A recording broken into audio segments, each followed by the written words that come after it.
Alrededor del año 1020 a.C., en el valle de Ela, un gigante avanza, desafiando a todo un ejército.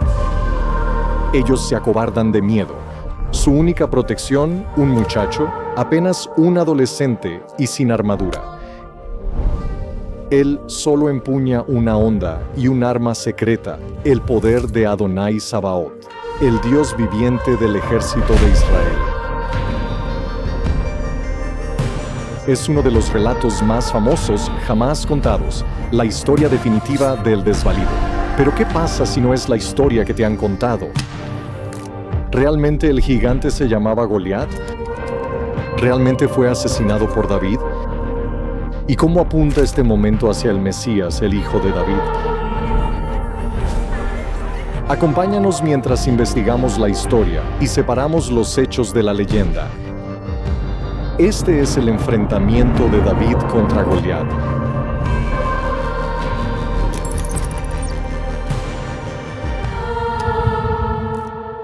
Este es el valle de Elá, también llamado Wadi, un barranco donde ocasionalmente fluye agua de las lluvias estacionales. Se encuentra en lo que se llama la Cefelá, una serie de colinas onduladas y wadis que forman una barrera natural entre las llanuras costeras y las montañas de Judea. El Wadi Ela era un valle importante, con muchos recursos naturales. Sus llanuras cubiertas de hierba, salpicadas de hermosas flores de altramuz, ofrecían un excelente pastoreo. Las colinas circundantes estaban cubiertas de árboles, como el terebinto, que producía trementina, una resina pegajosa usada como pegamento, y el sicomoro, conocido por su fruto similar al higo y su madera duradera. Pero sobre todo, el Wadi Ela era una puerta de entrada, uno de los pocos corredores naturales que permitían el acceso desde las llanuras costeras a las tierras altas de Judea, el corazón del reino de Israel. Controlar el Wadi Ela podría cambiar el curso de la guerra, y para el pueblo de Israel era una cuestión de vida o muerte. Un paso tan vital estaba custodiado aquí por la fortaleza de Azeca. Pero ahora Azeca y Socho, un pueblo cercano, habían sido invadidos por los ejércitos filisteos. Los filisteos estaban liderados por un campeón, un hombre corpulento, un luchador legendario, un hombre de guerra desde su juventud. Algunos han sugerido que este filisteo era frágil y discapacitado, sufriendo de condiciones médicas que lo hacían débil, casi ciego. Pero los eruditos bíblicos han rechazado esta idea. El campeón filisteo no era un inválido, sino un guerrero peligroso y capaz, y su nombre era Goliat. ¿O lo era? Verás, la historia se encuentra en 1 Samuel 17, donde 28 veces el temible oponente de David es simplemente llamado el Filisteo. Sin embargo, el nombre Goliat aparece solo 2 veces, una al principio y otra en el medio, donde es extrañamente reintroducido como si fuera la primera vez. Porque el nombre Goliat parece ser de una historia diferente, insertada más tarde en el relato de David, identificando lo que originalmente era un filisteo anónimo.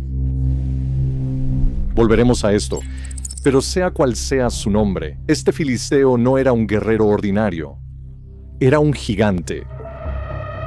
Tu Biblia probablemente dice que Goliat medía 6 codos y un palmo.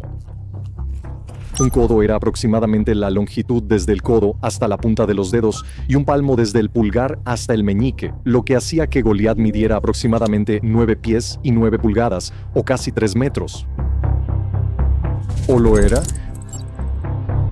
Muchas Biblias modernas se basan en lo que se llama el texto masorético, preservado en transcripciones medievales, que dice que Goliat medía casi 10 pies de altura. Pero otras fuentes de más de 1000 años de antigüedad, como la Septuaginta, el historiador judío Josefo y los rollos del Mar Muerto, todos mencionan a Goliat con una altura diferente, 4 codos y un palmo, aproximadamente 6 pies y 9 pulgadas, o un poco más de 2 metros. aún imponente, aún intimidante, pero mucho más realista. Entonces, ¿por qué la diferencia? Es probable que los escribas posteriores cambiaran la altura para magnificar aún más la victoria de David. Dicho esto, en un mundo donde el hombre promedio medía alrededor de 5.5 pies de altura, Goliat, con casi 7 pies, seguía siendo un gigante en toda regla. Se alzaba sobre sus oponentes, especialmente sobre un joven pastor. Y a diferencia de David, Goliat era un guerrero de élite, un arsenal ambulante, masivo, poderoso, armado de pies a cabeza, con más armas de las que tenía manos para manejar. Samuel parece pintar a Goliat como una imagen compuesta, la encarnación de los mayores enemigos de Israel, vestido con la armadura y las armas de las naciones más poderosas del mundo antiguo. Primero, llevaba el casco y la armadura de los asirios. Fundido en bronce con una punta en la parte superior, su casco aumentaba su ya intimidante tamaño. Su armadura de malla estaba hecha con escamas de bronce superpuestas, cosidas en un abrigo de cuero o lino, pesando alrededor de 126 libras, haciéndolo parecerse a los antiguos asirios. En segundo lugar, llevaba grebas de bronce. Esta no era una armadura típica del Medio Oriente, sino que provenía de guerreros griegos y micénicos. La enorme lanza de Goliat tenía una punta de hierro que pesaba aproximadamente 15 libras. El asta de su lanza era como un rodillo de telar. Esta extraña redacción ha desconcertado a los estudiosos durante décadas, pero podría referirse a un lazo de cuero unido al asta de la lanza de Goliat, llamado Ankail. Este lazo era típico de las lanzas arrojadizas griegas. Generaba fuerza extra, giro y distancia, lo que significaba que el pequeño David, con su honda en mano, estaba muy dentro del alcance de la lanza del gigante. Y colgado en la espalda de Goliat había un quidón de bronce. Esta es una extraña palabra hebrea. Algunas Biblias lo traducen como jabalina, escudo o incluso un blanco, pero muchos estudiosos creen que en realidad se refiere a una espada en forma de hoz que se asemeja a un khopesh egipcio. Y delante de Goliat estaba un escudero, llevando el enorme escudo de pie del gigante, como los usados por los asirios. El primer libro de Samuel quiere que sientas que Goliat era invencible, protegido por una armadura asiria, con una lanza y grebas griegas, empuñando una espada egipcia.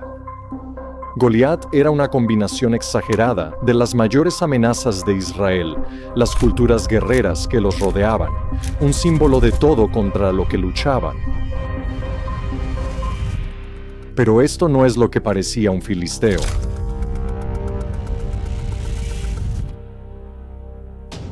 Los filisteos eran poderosos guerreros de tierras cercanas a Grecia. Invadieron no solo Israel, sino también Egipto.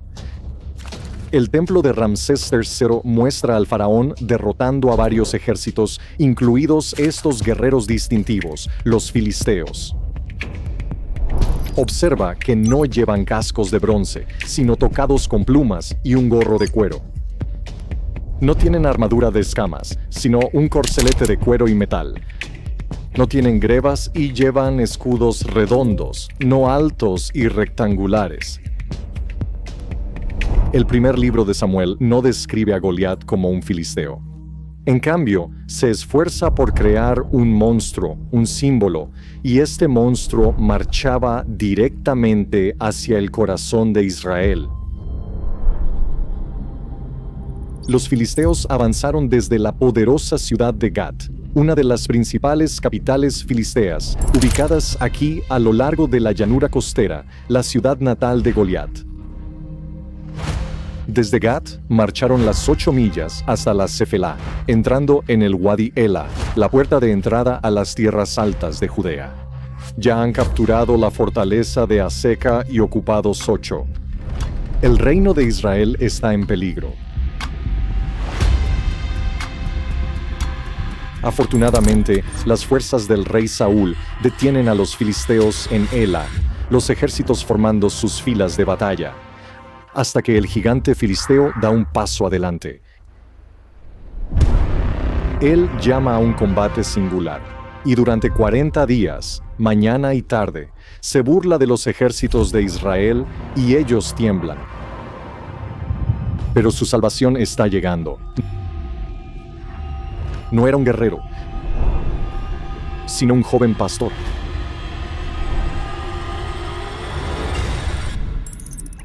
Entonces, ¿quién era David? El más joven de 7 hermanos, David era originario del pequeño pueblo de Belén. A pesar de su juventud, había sido ungido por el profeta Samuel y estaba destinado a cosas mayores, incluso al trono de Israel. Y ahora su destino lo estaba llamando. Enviado por su padre, Jesse, David viajó las 14 millas desde Belén hasta el Wadi Ela, llevando pan y queso para sus 3 hermanos mayores, soldados en el ejército israelita. Al llegar a Ela, David ve al enorme filisteo, escucha sus burlas y observa a los israelitas acobardarse. Sorprendido, David pregunta, ¿quién es este filisteo incircunciso para que provoque a los escuadrones del Dios viviente? La audacia de David llama la atención del rey Saúl y David se ofrece valientemente para luchar contra el gigante, teniendo fe en que el Señor lo salvará del filisteo. Impresionado pero también desesperado, Saúl acepta. Su escudero viste a David con el equipo de batalla real, casco, cota de malla y espada. El joven pastor lucha por caminar y David admite que no tiene experiencia militar. ¿O sí? Porque David ya tiene una reputación. En el capítulo anterior, antes de que Goliat apareciera, los miembros de la corte de Saúl sabían quién era David, un hombre valiente y un hombre de guerra.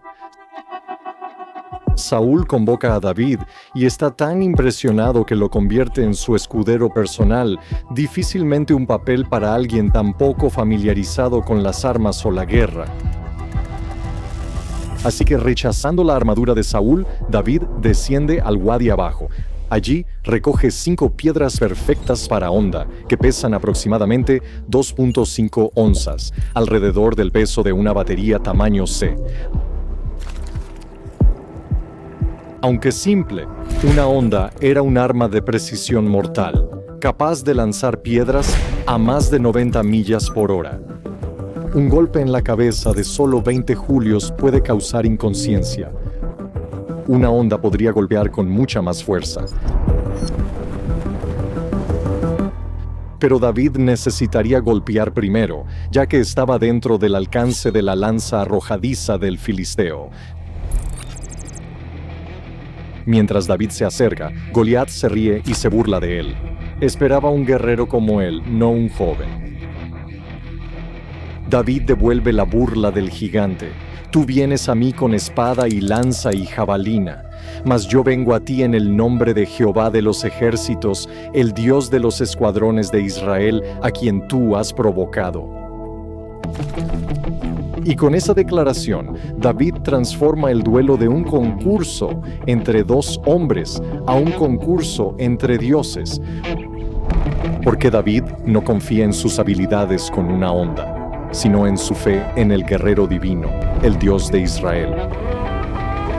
El filisteo avanza, armas en mano, y el pastor corre a su encuentro. En un instante, David revela su honda y lanza su piedra.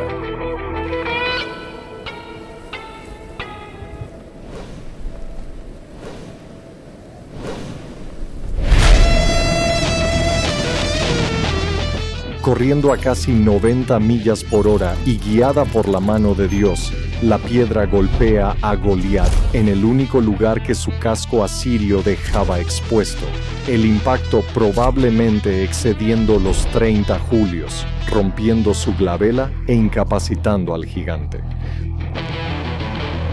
Goliat cae al suelo y no se mueve. Sin dudarlo, David se apresura hacia adelante y sosteniendo el quidón curvado de Goliat en alto, mata al gigante.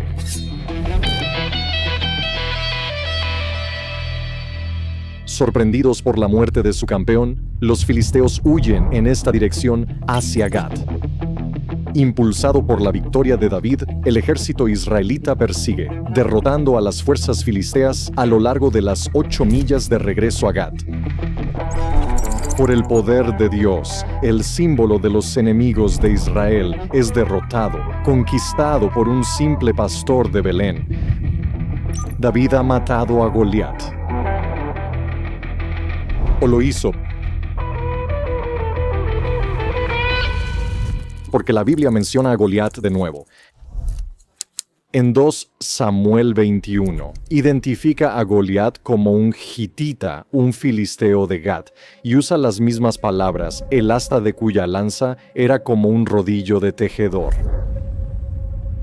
Aquí, Goliat también es asesinado por un hombre de Belén, pero su nombre es Elhanán, uno de los 30 valientes de David. Mató a Goliat durante el reinado del rey David y parece que es de esta historia que el oponente filisteo de David obtiene el nombre de Goliat. David contra el filisteo nos deja con preguntas persistentes. ¿Podemos confiar completamente en las historias de David? Quizás David mató al verdadero Goliat o a algún campeón filisteo anónimo, o tal vez no, porque la historia ha sido reformulada a lo largo de generaciones mientras escritores posteriores construían sobre las hazañas legendarias de David. Sin embargo, cualesquiera que sean los orígenes de la historia, David se convirtió en el mayor rey de Israel, inaugurando la Edad de Oro de Israel. Pero esa edad de oro se perdió, el reino se fracturó, y potencias extranjeras como Asiria y Babilonia destrozaron la dinastía de David. Y así Israel anhelaba el regreso del rey, un nuevo hijo de David. Jeremías profetizó: en aquellos días y en aquel tiempo haré brotar a David un renuevo de justicia. Judá será salvo, y Jerusalén habitará segura. Muchos judíos creían que este sería el Mesías, un renuevo de David que se levantará para gobernar en Sión. Así que cuando un rabino de Galilea comenzó a sanar a los enfermos, expulsar demonios y enseñar con poder, las multitudes asombradas preguntaron: ¿puede ser este el hijo de David? Y cuando entró en Jerusalén, montado en un burro como un rey que se acerca a su ciudad real, la gente lo recibió gritando: «Hosana al hijo de David». Así que mientras las preguntas rodean la historia de David y Goliat, podemos confiar en aquel que es declarado el hijo de David, heredero de su trono real, el verdadero rey de Israel, el buen pastor de Belén. Jesús, el Mesías. Los primeros cristianos vieron la victoria de David sobre Goliat como un tipo de Cristo. Máximo de Turín enseñó que Jesús era la piedra angular principal, de modo que cuando Goliat es golpeado por una piedra, es derribado por el poder de Cristo.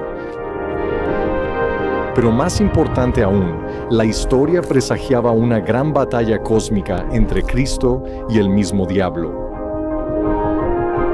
Como San Agustín dijo, David tomó la espada del enemigo y con ella le cortó la cabeza. Así también lo hizo Jesús. Derrocó al diablo con sus propias armas.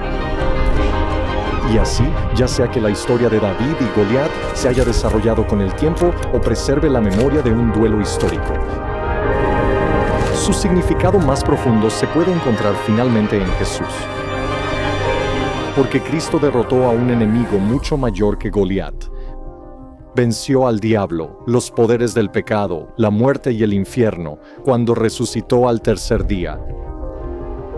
Y debido a su triunfo, podemos vencer todas las cosas a través de Jesucristo, el Hijo de David,